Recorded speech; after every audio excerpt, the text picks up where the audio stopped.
Крипта — это такая огромная арена идей. Мы пока в крипте, мы пока особо налоги не платим. Сегодня знакомый, он хочет продать там дом и машину и все вложить в крипту. Я терял биткоины. Да? Это очень Много? больно. Если вы игрок, то, пожалуйста, продать JPEG камень за 600 тысяч долларов. Вот, то есть сложил 1000, забрал 100. Китайский родственник, вот, которому ты даешь деньги, и он говорит: все будет нормально, доверься мне. Как и чужой мир смотрел на крипту токсично, так и внутри.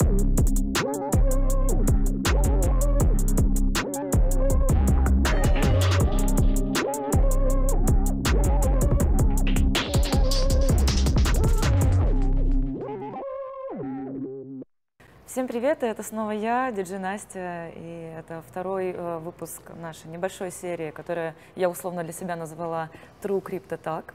Мы продолжаем разбираться в том, что такое криптовалюта, токены, блокчейн и NFT. Тема сложная, непростая, я в ней нифига не понимаю. И очень смешно брать интервью у человека, у специалиста, который в этом много знает, а я такая, как овечка, хлопаю глазами. Но, тем не менее, мы должны это сделать, поскольку это наше будущее, это прогрессивно, современно, модно, молодежно. И так как у меня есть нечто, то, соответственно, в этом есть смысл. Мы продолжаем разбираться в деталях, целях и смыслах и этого всего, этого нового явления, которое рухнуло просто с неба на голову, и как это связано с искусством, в частности, с музыкой. И сегодня у меня в гостях очень известный, ценный специалист. Его зовут Дмитрий Будорин. Дима, привет. Привет. Очень хочу поблагодарить тебя за то, что ты нашел время поговорить с такими овечками, как я, потому что я просто решила в этом во всем разобраться сама и подумала, что, наверное, будет полезно об этом поговорить на камеру. Ну, возможно, кто-то тоже этим интересуется и не знает, где найти информацию. И таким образом это будет какая-то такая, ну, знаешь, поверхностная, вводная в эту индустрию. И я хотела у тебя прежде всего спросить, вот чтобы связать мою деятельность и твою про музыку. Про музыку? Да. Вот ты слушаешь музыку, чем увлекаешься? Я слушаю музыку. Я слушал музыку много, сейчас поменьше, но я люблю музыку. А какую ты любишь музыку? Я начинал с панк-рока. Ну, вообще начинал с Garbage, Репаблика, потом панк-рок, немножко гараж. Вот потом инди, был всплеск диджей Кони Electric Athletic, но оно потом быстро ушло. Вот инди, вот The Killers, Arctic Monkeys, потом New Rave. Вот на New Rave я очень хорошо сидел, вот это вот прям классно было. Там Ляру, Junior Boys, Young Pony Club. Вот, ну ты прям жонглируешь именами, прям интересно. Да, потом, короче, все закончилось где-то на Space Rock'е. Это Tame Impala. Вот я как-то на Tame Impala сел и все. И там сидишь до сих пор? Не. Ну, сейчас я возвращаюсь. То есть я сейчас возвращаюсь. Там, могу там Queens of the Stone Age послушать, могу опять же вернуться, например, к Pnau. Pnau очень люблю. Австралийский New Rave — это прям классно. Было мое. Ну ты наш человек. Да, но сейчас, к сожалению, что-то я вот как-то отстал, наверное.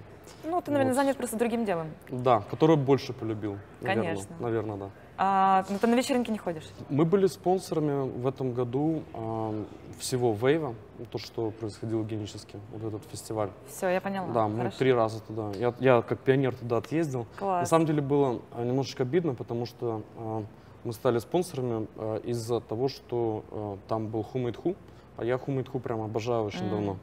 И Who Made Who были в июле, и я, собственно, туда поехал с женой и друзьями на одну ночь или 2 ночи. Но они играли не пятницу, субботу, они играли в воскресенье, а мы уже в воскресенье уехали, не попали. Блин. И это было, короче, да. Ну, значит, в следующий раз ничего страшного. Ну, все равно, мне кажется, что для тебя приятно такое спонсорство. Да, ну, то есть мы пока в крипте, мы пока особо налоги не платим, вот, поэтому мы как бы видим, что те деньги, которые там мы зарабатываем, мы можем тратить на культуру. Вот, и как раз на музыку вот, с удовольствием мы потратили в этом году денежки. Кстати, интересное замечание, что ты сказала, только промелькнуло. Мы пока в крипте, мы налоги не платим. Это уже такой, знаешь, плюс для крипты однозначный. Но я хочу у тебя спросить, потому что многие не понимают, почему я беру интервью именно у Димы. У нас всего три человека, у которых я беру интервью. Расскажи, пожалуйста, чем ты занимаешься, специальность и вообще, ну, почему ты здесь? По специальности я королевский бухгалтер. Вот, да, но занимаюсь криптой 5-й год. Наша компания, она... Хакен. Хакен, да. Да. То есть ты один из основателей Хакена, извини, что перебиваю. Ну, можно так сказать, да. Мы немножечко уже разрослись такой крипто-холдинг, у нас много разных проектов, они все связаны с криптой. Вот есть и рейтинговые сервисы, и различные продукты. Вот, зарабатываем деньги, оказывая услуги. Мы такие довольно известные в мире крипты аудитор безопасности, кибербезопасности, как аудитор смарт-контрактов, так и аудитор криптобирж. Вот. У нас есть свой токен, есть свое крипто-комьюнити. Вот. Оно тоже такое довольно большое, активное, такая армия, вот, которая может делать разные вещи. И, собственно, да, в Украине наш токен, наверное, номер 1. Вот. Круто. Да. Я, на самом деле, пока готовилась, узнала о том, что вы одни из первопроходцев. Знаю твою историю неудачи, как ты разруливал потом свои проценты акций компании. Да. Вот. И интересный факт, то, что ты работал, прежде чем перейти в крипту, ты работал в Укроборонпроме. И я так понимаю, у вас там сильно государственная эта бюрократия потаскала, насадила. Это был опыт, скажем так. Ну, конечно. И толчок такой определенный, я так понимаю. Ну, толчок, не знаю, толчок, не толчок. Вот, если кто-то говорит, что получил джоб-оффер в Укроборонпроме и как бы что-то с этим делает, лучше его отговорить. Это такая не очень хорошая структура. Ну, как и все государства, мне кажется, все несовершенные далеко и такие отставшие, как образование в школе, знаешь. Ну. Есть надежда на Минцифру, лично у меня. Много друзей там работают, приняли закон. Вот, это большой успех. Вот, и мы ждем, не дождемся подписи президента. И будет существенный такой, я бы сказал, криптоэксперимент на государственном уровне. То есть это пока что единственный законопроект, который существует по теме крипто? Это уже закон. Это уже закон? Это уже закон. Его на этой неделе проголосовали во втором чтении. Да, и это очень круто, да, на самом деле. Я слышала, ты был одним из специалистов, которые участвовали в разработке. Да, я участвовал, да. То есть там, не скажу, что интересы Хакена там учтены, но в целом это откроет определенные возможности, и я очень рад этому. Скажи, пожалуйста, есть биржа, есть криптокошелек. Чем они отличаются? Лучше представить, вот криптокошелек — это вот ваш сейф, либо же просто кошелек, который вы носите с собой. Вот, это ваше, вот, никто к нему доступа не имеет, и там можно хранить, собственно, свою крипту. То есть там хранится ваш так называемый приватный ключ, возможно, потом о нем расскажу, но в любом случае это принадлежит вам. Криптобиржа, ее можно, наверное, сравнить с банком вот, в какой-то степени, но банки гораздо чаще хакают, и банки не так часто взламывают, и даже если его взломают, то люди могут транзакцию отмотать, отменить, и, собственно, денежки как бы спасти. Да, спасти. А в криптобиржах не так. Я бы сравнил криптобиржу, это, как знаете, такой, ну, не Мавроди, да, но какой-то вот китайский родственник, вот, которому ты даешь деньги, и он говорит: все будет нормально, доверься мне, я ж тут это самое, классный пацан, вот, поторгуешь у меня, там что-то там заработаешь, не заработаешь, вот, потом денежки сможешь вывести. Есть такие так называемые там, ну, китайские, можно там, немецкие родственники, которые надежные, вот, которые там с репутацией, вот, есть не очень надежные, вот, без репутации, на которых я бы свои деньги не хранил бы и не храню, и никому не рекомендую. То есть, допустим, я вот новичок, да. И решила там открыть, да. Ну, там, не знаю, все, криптокошелек, вообще вложиться в крипту. Что я должна изначально знать об этом? Вот ты же тоже был когда-то новеньким в этом деле, да. И делал свои определенные ошибки, ты опытный уже специалист в этом деле. Что бы ты посоветовал? Вот меня спрашивают часто, вот как стать диджеем? Что нужно для того, чтобы им стать, и с чего начать? Вот тот же самый вопрос к тебе, как специалисту по поводу крипты. Ну, в зависимости от того, какие у тебя цели и какие у тебя деньги. Если у тебя наличные деньги или безналичные деньги. Если наличные деньги, то можно, там, я уверен, через пару рук найти способ, как кому-то дать наличные деньги, а тебе переведут на счет, на твой криптокошелек, собственно, крипту. За процент какой-то? Да, за небольшой процент. Я, например, так делаю. Вот, то есть только в обратную сторону. То есть у меня есть криптокошелек, там есть крипта. Вот я связываюсь с такими, связываюсь с людьми, вот отправляем крипту, они мне привозят деньги. Вот, например, я так делаю. Можно в обратную сторону делать. Вот, есть сервисы украинские, очень популярные по всему миру, которые, собственно, так и работают. Проверенные? Проверенные, да, уже там очень долго проверенные. Я не знаю, может, если кто-то захочет, я могу сказать, вот потом в описании будет. Да, мы тебя добавим, да, чтобы, если что, люди задавали вопросы, если можно. Если безналичные деньги, то пробовать, наверное, нужно все же с криптобиржи. Вот есть украинские криптобиржи, вот есть международные криптобиржи. И туда можно завести деньги с карточки, вот, то есть пополнить свой счет. Вот, потом, пополнив счет, можно выйти на эту биржу и посмотреть различные криптовалюты и какую-то из них купить. А можно биткоин купить, можно купить, не знаю, хакен, вот, можно еще что-то купить. Вот, и, собственно, дальше уже смотреть ночами на изменение курса, не спать, вот, поссориться с женой. Вот. Очень мило, да, я это представляю, мне страшно прям.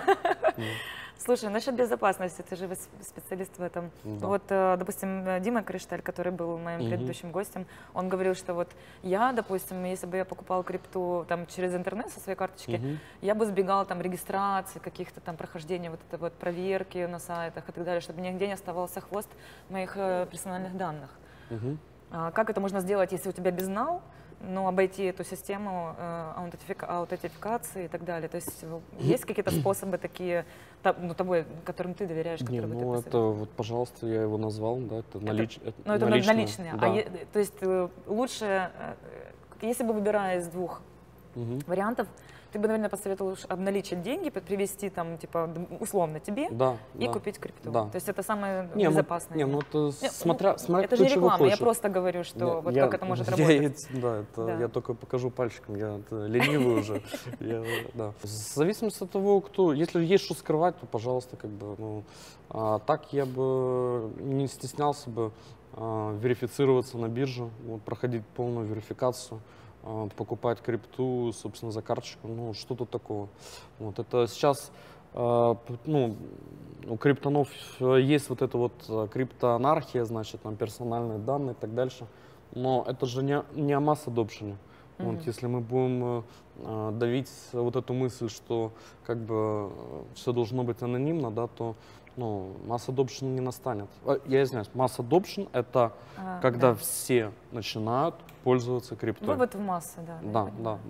Вот, а все начнут пользоваться криптой, когда это станет безопасным. Вот, а сейчас еще, наверное, не очень безопасно, да, вот, особенно если твой аккаунт не верифицирован, ты аноним, что-то с ним случилось, и тебе никто не поможет. Вот. А когда ты там прошел верификацию, значит, что такое, какой-то там страховой депозит какой-то, может быть, заплатил, да, то там тебя взломали, да, то тебе, скорее всего, вернут денежки, если это биржа, которая там вот, с репутацией, зарегулирована и так дальше. Ну вот, допустим, я, когда начала вникать, для меня это темный лес вообще. Мне было прям, знаешь, как страшно. Ты идешь, и ничего не видно, ничего не понятно, с закрытыми глазами топаешь. И ну, как получилось, что я нашла агентство, которое отозвалось мне помочь. И мне кажется, что в смысле, если ты хочешь, ну как бы ты посоветовал бы, в общем-то, есть два пути.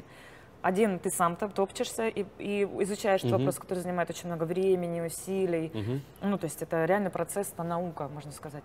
А второй процесс — найти агентство, там в Украине, допустим, прийти и сказать: ребят, помогите там за процент, я не знаю, там как бы ввести в дело, там, если, допустим, есть какой-то свой проект, не просто кошелек там открыть, допустим, а что-то продвигать и так далее.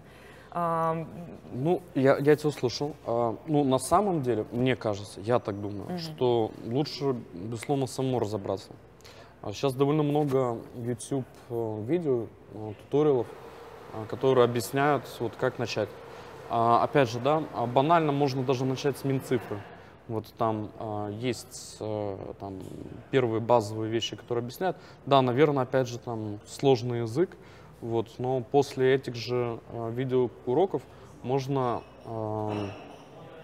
перейти к другим и почитать. Там есть ссылки на описание, где можно почитать. Лично мне было интересно самому разобраться. Вот, ну, я понимаю, что ну, не всем может быть интересно. И не у всех есть время на то, чтобы копаться в этом Да, так долго. да. Поэтому обратиться к другу, ну, наверное, да. Но все же вот этот вот процесс, значит, задача. Я хочу купить там на $100 биткоина. Вот, и когда ты первый раз его проходишь от там нуля там, до, собственно, получения биткоина, ты за этот период, он может занять, там, не знаю, полдня. Ты очень хорошо разберешься. То есть там Вот. все просто. Да, Ну, вот довольно главное поставить себе за цель, хочу на $100 купить биткоина. Вот если ты поставил себе за цель, ты пройдешь этот путь, и как бы и потом все станет гораздо легче. Я, кстати, узнала о том, что всего может быть 21 миллион биткоинов. Да. Вот все говорят, биткоин, биткоин, купи биткоин. Ну, звучит, как будто бы это очень просто. Но просто ли это? Купить именно биткоин? Уже потеряно. Сейчас на майнинг где-то 18, по-моему, да, осталось там 18 с хвостиком, осталось там 2,5 вроде. А потеряно уже около 6,5 миллионов. То есть они как исчерпывают себя, они... Нет, люди теряют. Люди просто теряют, Ну умирают. куда они деваются? Вот они, что значит Всё. я потерял биткоин? Всё. Он исчез. Ну, то есть ты Его больше не потерял существует. доступ к своему приватному ключу. И он... Не, он лежит где-то, вот, но никто не может никто его... не может... Ну, да, считай, то что он есть и пропал. Можно сказать так. Ну, то есть Как его, монетка да, в огороде. Да, да. Где-то там зарылась, Где-то и там, все, да, ты да. уже не знаешь. Сейчас есть аналитики, которые посчитали, что сейчас майнится биткоина в среднем в день меньше, чем его теряется. Вот, то есть получается у биткоина даже обратная эмиссия. Вот, это на самом деле такое, не все это знают. Ну да, интересно. Вот. Я терял биткоины, да? это очень Много? больно. Ну, точнее, я не биткоины терял, я другое терял, я эфиры терял. Вот, это очень неприятно, очень. Я в прошлом эфире рассказывала о том, как мой друг нырнул с флешкой в бассейн, и там тоже безвозвратная история. Да, что он очень расстроился. Но, тем не менее, что важно знать про кошелек? Я так понимаю, что там три позиции, три этапа, которые нужно понимать. Это приватный кошелек, публичный адрес, да, и сид-фраза. Как приватный ключ, публичный ключ, сид-фраза. Ну, на самом деле, да, что такое приватный, что такое публичный, что такое сид-фраза? Начнем с публичного. Публичный — это, например, как карточка, номер твоей кредитной карточки. Это ссылка, да, я так понимаю? Да. То есть это туда, куда отправляют деньги. Вот, и откуда они приходят, что видит, собственно, мир. Вот, эти кошельки, да, это публичная информация, и видно, сколько на каждом публичном этом ключе, да, хранится денег, хранится биткоинов. И откуда они взялись? Откуда они взялись, тоже можно проследить. Приватный ключ — это, собственно... Пароль, да. Доступ к твоему публичному кошелечку, чтобы с ним взаимодействовать. Вот он очень длинный, вот, и как бы, запомнить его невозможно. Но приватный ключ, он создается сид-фразой, так называемой.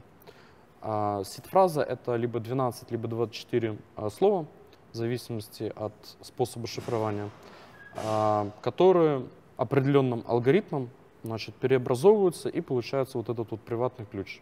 То есть первично во всей этой истории это сид-фраза. То есть это то, с чего все начинается, и то, чем по факту можно восстановить доступ к своему кошельку. И это самое, на самом деле, главное. Вот это вообще такой столб крипты, сид-фраза. И задача каждого пользователя криптовалюты для себя решить способ, как ты эти 12 или 24 слова хранишь. Запомнишь. Запомнишь или хранишь. Да, да, это... Это самое основное. И самое сложное, мне кажется, потому что хранить где-то на компьютере или там на телефоне это небезопасно. На бумажечке записал, бумажечка потерялась тоже, ну, как бы ненадежно. Это сложно с точки зрения выбора, как ты хранишь. Вот. Но я, например, как сделал? Я купил себе телефон, iPhone. Я лично больше доверяю iPhone, чем вот этим всем трезорам, леджерам, вот этим флешечкам. Тем более, сколько было утечек у вот этих вот флешечек. Купил себе iPhone, вот, не подключенный ни к чему, да. Вот, и все туда позаписывал в парольные менеджеры. Вот, и он у меня хранится, значит, там, где никто его не достанет. Да, и там, опять же, да, там в этот телефон, чтобы зайти, там нужно там еще 3 способа аутентификации пройти. И как бы, ну, Круто. Все, ну. Слушай, классный лайфхак. Спасибо. И он не подключен ни к чему. Вот, и... Соответственно, нет к нему доступа, только у тебя. Да, да. Круто. Еще про кошелек хотела тебя спросить. Допустим, у меня есть кошелек. Могу ли я на него получать там токены, биткоины, разные вот валюты, разные там эфиры? Это все может быть храниться в одном кошельке или нет? Может быть, то есть кошелек, вот, в котором хранится несколько публичных и приватных ключей, то есть от разных сетей. То есть на публичный кошелек биткоина принять эфиры невозможно. Это разные блокчейны. В кошельках, как и биржи, да, так и мобильных кошельках, обычно подключено очень много разных блокчейнов, и можно принимать различные криптовалюты. То есть значит ли это, что на каждую валюту, грубо говоря, тебе нужен отдельный кошелек?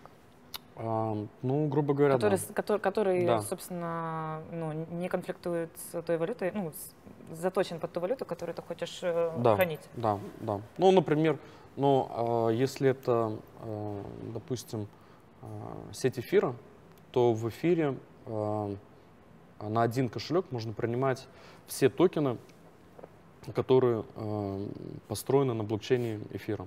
Вот, таких десятки тысяч. Подскажи, пожалуйста, как выбрать кошелек, на котором хранить свои монеты? Ну, их же, наверняка их очень много. И вот, допустим, я как пользователь, который никогда с ним не сталкивался, я там захожу, а там их миллион этих кошельков, думаю, боже, какой же выбрать? Как проверить, какой безопасный, которому можно доверять, и вот так вот. Где-то читать в интернете отзывы? Ну, на самом деле мы так бизнес построили.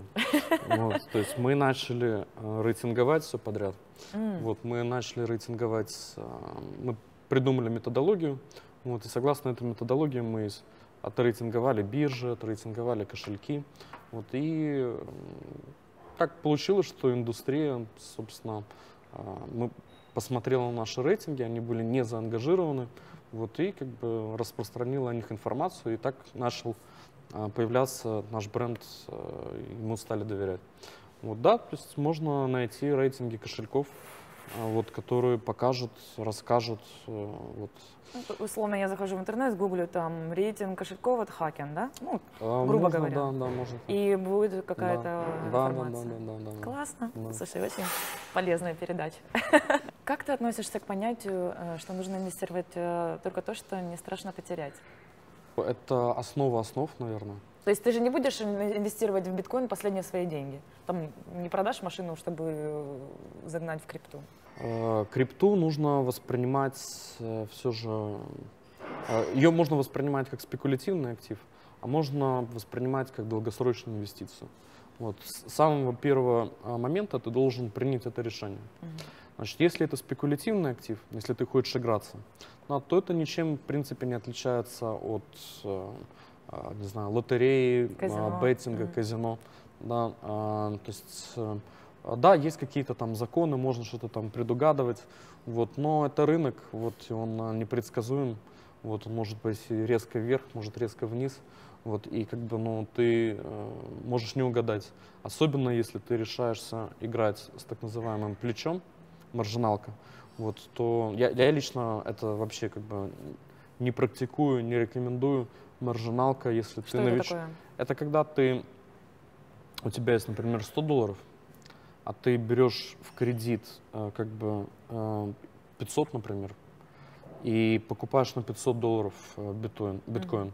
Но если цена падает на там, 20%, то твоя позиция ликвидируется, чтобы отдать вот эти вот $400. И ты теряешь все. Но если цена идет в обратную сторону... Еще должен остаешься. Не должен не становиться. Вот. Но если в обратную сторону, то ты там умножаешься в два раза там, от роста цены на 20%. Ну да, это чистая игра. Тут Это гэмблинг. Вот. То есть я не рекомендую. Вот, если вы игрок, то пожалуйста, как бы, да. Но знайте, что это очень опасно, это затягивает. И туда люди как бы могут зайти, пару раз выиграть. Вот, и подумать, что все, я все шарю. Да, я сейчас ламбу куплю.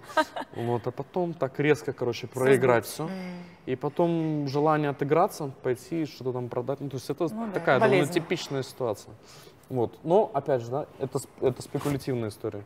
Если вы о том, что вот крипта изменит мир, значит, грядет финансовая революция, значит, деньги будут принадлежать людям, вот, и то тогда вы можете спокойненько вечерами изучать криптопроекты, вот, смотреть какие-то интервьюшки, видяшки и выбирать, что вам по духу, во что вы больше верите, купить и ходлить, вот, и посмотреть через 3-5 лет, что с этим активом будет. Ну да, то есть это стратегия, игра на долгую. Да, хорошо. Вот. К этому вопрос, вот, допустим, очень же многие боятся вкладывать свои деньги в крипту именно потому что можно там все потерять, или там ты не знаешь, сможешь ты там выиграть или ты потеряешь. У меня есть один знакомый, он хочет продать там дом и машину и все вложить в крипту.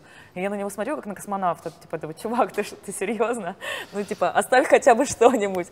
Ну, я понимаю все эти риски. Некоторые люди прям с ума сходят и считают, что это сейчас прям нужно запрыгнуть в последний вагон, знаешь, вот такое ощущение. Но есть же такое понятие, как стейблкоин. Расскажи об этом. И что ты об этом думаешь вообще, о стейблкоине? Ну, что это афера. Да? Ну, то есть есть разные стейблкоины, это эквивалент $1, почему-то доллар, почему-то не евро, не иена. То есть там только доллары? Ну, стейблкоины, да, почему-то доллары. Это эквивалент 1 к 1, значит, долларов, криптодоллар. Ну, то есть есть несколько стейблкоинов, ну, там основной это USDT и USDC уже. USDC это стейблкоин компании Coinbase, самая крупная американская биржа. USDT это какая-то квазимода, вот с капитализацией, по-моему, там около, сколько там сейчас, 70 миллиардов. Вот, то есть это значит, что вот у нас где-то на банковских счетах лежит 70 миллиардов долларов, которые подтверждают эмиссию вот этого USDT. Но никто эти денег не видел, но почему-то все верят, что они есть. Вот, то есть, да, USDT, я не рекомендую хранить деньги в этом стейбле. Вот, USDC, да, это удобная штука, я ей пользуюсь. Ага, хорошо. Тут меня наводит в этот вопрос, на другой вопрос о мошенничестве. Насколько это вообще, ну вот, практика мошенничества в крипте? Все меньше и меньше. Все-таки стихийно появляются правила игры, а эти правила игры не пишутся регуляторами. Регуляторы отстают на очень много вот, от того, что происходит в крипте. Крипта развивается очень быстро, но в принципе крипта это такая огромная арена идей, вот, где идеи соревнуются друг с другом, и постоянно эти идеи, проекты, они немножечко улучшаются, становятся лучше. Скорость очень большая. Вот. И да, то есть уже есть механизмы, как там, проанализировать вот эту идею, этот проект, эти люди. Это скам или не скам? Вот, мошенники, не мошенники. То есть то количество мошенников, аферистов, которое было в 17-м, да, и сейчас, да, ну, это абсолютно две разные индустрии. Небо и земля. Да. Но до сих пор есть, к сожалению. Много еще есть различной чепухи в крипте. Ну, я понимаю, да, мне кажется, как и везде, но она же должна как-то выйти на уровень совершенства, в принципе, поскольку если человек, который разбирается в технологиях, то он же должен понимать, что крипта — это как бы, ну, мне кажется, знаешь, какая-то есть в этом какая-то трушность для людей, которые в этом варятся, что как можно придавать собственный хлеб или там собственное, ну, это же не только увлечение или интерес, и не только бизнес, это, мне кажется, целая культура уже. Ну Да, вот как ты но же фанат, реально фанат фанат, крипты, и да. такой, Но ну есть, типа от да, но души. есть фанаты денег, фанаты ламп. Ну Вот. да, тут я не То могу, есть, конечно, как бы, поспорить, я такой романтик. да, поэтому тут как бы с ними, что ты с ними сделаешь? Я смотрела твое интервью, где ты говоришь, что у тебя работает несколько хакеров. Со стороны это звучит так, что типа хакеры, сразу, знаешь, все начинают напрягаться, потому что у хакеров плохая репутация вообще в принципе. Но есть такой стереотип о том, что хакеры все время там, ну, мы же читаем новости, там, хакнули то, хакнули все. И расскажи, что такое хакер, ну, в позитивном ключе, чтобы люди поменяли свое отношение к этому Хорошо. понятию. Да, и ну, почему они, что они у тебя делают вот в твоей компании, конкретно их задачи? Ну, они производят тесты наших клиентов, они пытаются их взломать, вот, и те способы, которые достигли успеха, они им рассказывают, чтобы те починили, чтобы, так сказать, на полевых условиях вот, они были защищены. А хакер — это человек, который пытается, у него способ мышления обойти закрытую дверь, да, Пытаться проверить, как ну, точно пытаться, ли работает система. да, то есть это применяется в разных сферах, вот, не только в IT, в кибербезе.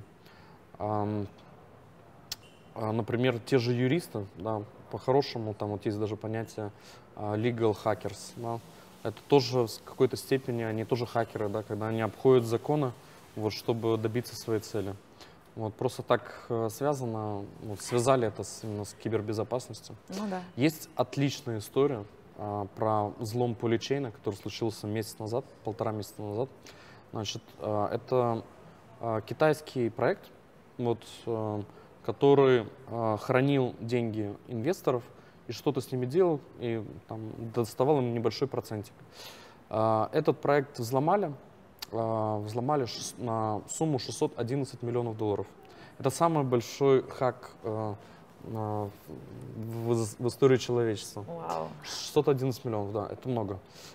И даже у меня были друзья, которые пострадали, у них там было половина денег лежала. Я с ними созванивался, это, конечно, ужас. Ну, то есть там загробный голос такой, ну, там кошмар просто. И, значит, и этот хакер, он объявился. И он, значит, начал там общаться, и типа, что, мол, я легенда, там, чуваки, я там самый крутой, типа, что вы мне еще расскажете? Да ладно, молодой, Ну, наверное, просто. Никто не знает, то есть он, ну, никто не знает. И ему как бы сказали, чувак, ну, там, типа, ну, Камон. ну да, Что? да, что ты сейчас с этими деньгами будешь делать? Потому что там все поблочили, как Ну бы, да, ну, да. там на самом деле сейчас уже структура так построена, что да, он может эти деньги перемещать, возможно, какие-то миксеры, что-то он там себе отмоет, но вот конкретно закэшить вот такую сумму, это, ну, невозможно. Вот, и он потом, значит, такой, значит, я уже легенда, вот, а сейчас я буду двойная легенда. Типа, И он все вернул, класс. да, он все вернул, и да, ну, там, Именно повыпендривался. да, такой, люди очень счастливы были. Вот ему даже предложили вот это вот поличейн, этот проект, сказал, ну, чувак, ну, вознаграждение 500 тысяч возьмешь? Говорит, не надо мне ваши деньги, Класс. ничего не надо, короче. Вот это чувак. Да, вот это круто было. Да. Да, это очень круто, мне Вот кажется. это хакер. Мне тоже так кажется, что да, вот есть культура такая, и то, что какие-то стереотипы эти, они совершенно неадекватные по отношению к действительности. Ну, черных, то есть там больше вот это вот всякие интернет-тролли, вот это вот даже еще хуже, чем вот трушные такие Ну да. специалисты в кибербезе. Ну, потому что, ну, обычно вот грязь, она где-то там. А если ты суперэксперт в кибербезе, кибербезопасности, ну, ты обеспеченный человек по-любому. Мгм. И тебе, ну, как бы, у тебя другие... Ну, это этика все-таки присутствует. в этом. Она есть, да, Да. конечно. Здорово. Хотела тебя еще спросить, есть ли у вас клиенты, связанные с искусством? Ну, что это такое, что там галереи, коллекционеры, что-то вы обслуживаете кого-нибудь, кто связан не только с бизнесом, но с чем-то таким более абстрактным или... Ну, у нас один из проектов — это Art Wallet, это кошелек для NFT-шек. Вот. Есть такое, да. Он уже работает или в проекте только? Он скоро очень будет выпущен. Да. Мы его делаем там с одним американцем. Вот. Ну да. Ну, потому что я все больше и больше вижу спортсмены, музыканты, художники подтягиваются, все больше и больше NFT, даже какие-то бренды, просто одежды и так далее. Они... Ну, я сейчас вижу то, что вот этот бум NFT, это хорошо, что он происходит. Опять же, там здесь очень много спекуляций сейчас. Но NFT-индустрия, она еще не там, где как бы она задумывалась и где хотелось бы, чтобы она была. Все же NFT — это больше о том, чтобы убрать посредников с точки зрения заработки на интеллектуальной собственности. Вот, то есть если ты написал классный трек, ну, то ты должен там с тем поделиться, с этим поделиться, этим поделиться, ну, туда. Да. Вот. А NFT задумывалась, да, как раз, да, чтобы ты записал трек, вот твой NFT, и вот ты как бы за счет того, что люди слушают, смотрят, ты на этом зарабатываешь. Вот. Ну и галерея то же самое, да. Как бы. Но мне кажется, что это сейчас модно. Ну, то есть, если ты супер модная галерея, у тебя нет NFT, то что-то тут уже не так. Ну, слушай, тут уже ты мне лучше расскажешь. Я здесь уже не силен. Да, я просто наблюдаю за тем, как все реагируют, и все торопятся, знаешь, как-то себя произвести эту интеграцию в эту современную тему. И я, собственно, одна из них, мне это недавно стало интересно, только потому, что мне подарили токен. И такая, а что с ним делать? Надо же понять, как вообще его получить и так далее. С этого начался процесс, и я поняла, что интересно будет еще об этом рассказать. Но даже в серии этих интервью, которые я сейчас делаю, вот с тобой в том числе, очень много классной, полезной информации. Такой, знаешь, простое, что мне нравится, что ты все объясняешь очень доступным языком, понятиями. Мне все понятно, на самом деле. Расскажи, как вообще развивалась эта индустрия, что было до NFT, что сейчас, и как ты видишь развитие в будущем этой индустрии? Наверное, начну с того момента, как я к ней присоединился. То есть, когда был построен блокчейн эфира, это позволило за полчаса выпускать новые токены. И люди стали писать white paper, выпускать новые токены и взамен проводить ICO, так называемый Initial Coin Offering, чтобы взамен вот этих выпущенных токенов им давали там другие токены, биткоины, эфиры. И это была первая волна так называемых ICO-шек, на которые там, вот эти первые предприниматели собрали какие-то колоссальные деньги, там сотни миллионов долларов. И, значит, это был первый всплеск, 2017 год. И тогда вот как раз было очень много мошенников. Вот эти суммы, они, не сводят с ума. Вот. И наступила такая затяжная криптозима. Вот, потерялось доверие к этой индустрии. Те проекты, которые собрали кучу денег, там, ничего не делали, значит, там, покупали ламбы. Вот, и, собственно, вот период 18-19, значит, крипта была довольно токсичной. Вот, как и чужой мир смотрел на крипту токсично, так и внутри. Вот. Потом потихонечку начали появляться новые веяния. Вот, и в основном это была история о DeFi, так называемых децентрализированных финансов. Это движение в сторону новых банков, вот, когда банковские услуги, либо же какие-то другие финансовые услуги были возможны и есть возможно в мире криптовалют. То есть это одолжить, значит, перезаложить, поторговать, вот, все децентрализовано. После этого DeFi хайп, он еще продолжается. Вот, до сих пор? До сих пор, да. До сих пор появляются новые идеи, новые способы взаимодействия, новые так называемые сложные деривативы.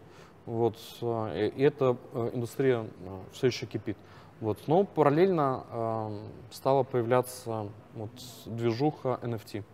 Вот, и опять же, да, повторюсь, что NFT вот сейчас, да, это там продать JPEG камень за $600 тысяч, да? Ну да, Вот, абсурдно криптопанки, немножко, да, вот эти вот все. Но то, где хочется, чтобы NFT было, да, это вот, чтобы они очень тесно связаны были с правами интеллектуальной собственности, и чтобы артисты, творцы, вот, зарабатывали больше денег.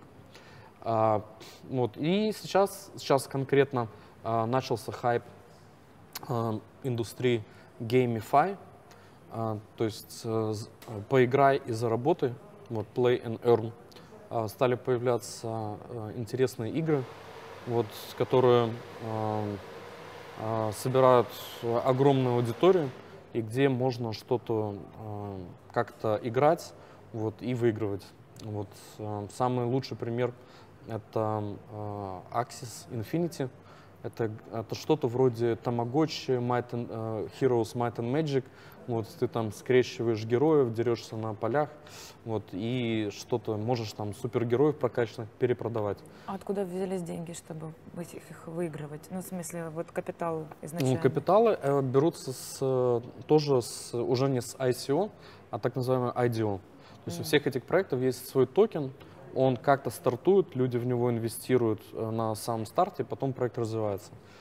Те же Axie Infinity на своем токене для своих первых инвесторов, да, они собирали что-то там пару миллионов $, вот, а сейчас капитализация там несколько миллиардов.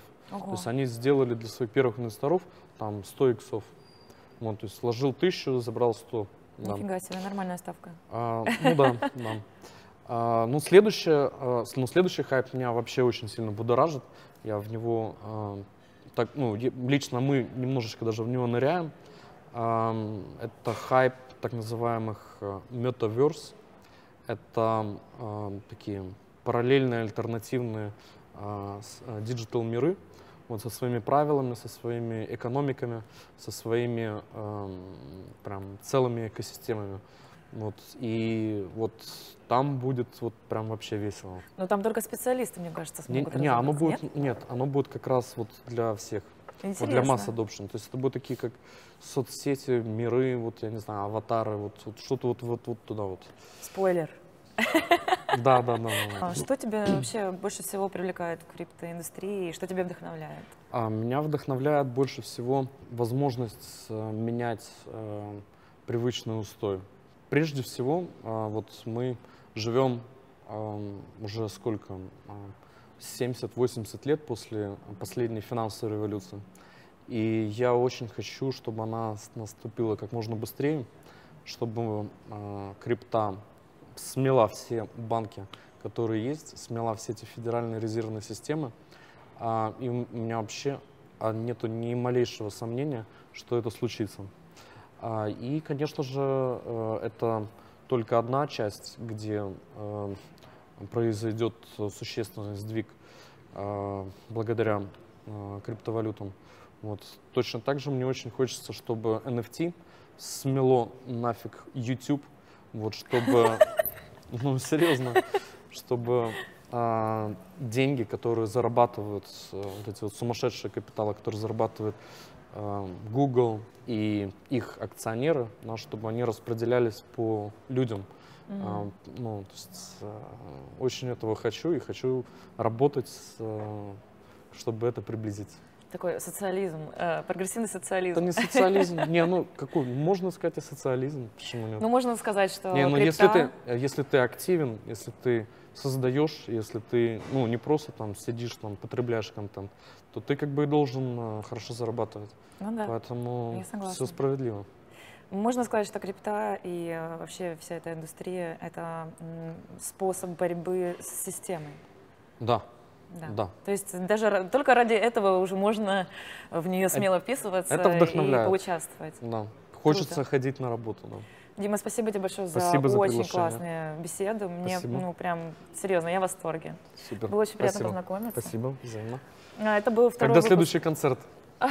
Мы тебя пригласим на нечто. Приходи 2 октября. Класс. Спасибо. Там даже не то, чтобы... Там будет на что посмотреть, вот скажем так. Приду. Мы тебе вышли специально пригласительный. Будем рады видеть.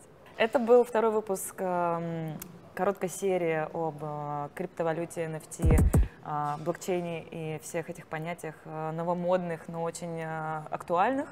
Мы продолжим беседу конкретно более подробно об NFT, поскольку мы хотим что-нибудь интересное разработать для нечто в том числе. И, собственно, поэтому я решила поделиться с вами процессом собственного личного познания в этой индустрии и таким образом поделиться с вами этой информацией. Подписывайтесь, лайкайте, дизлайкайте, комментируйте, шерьте. До встречи в следующем выпуске. Пока.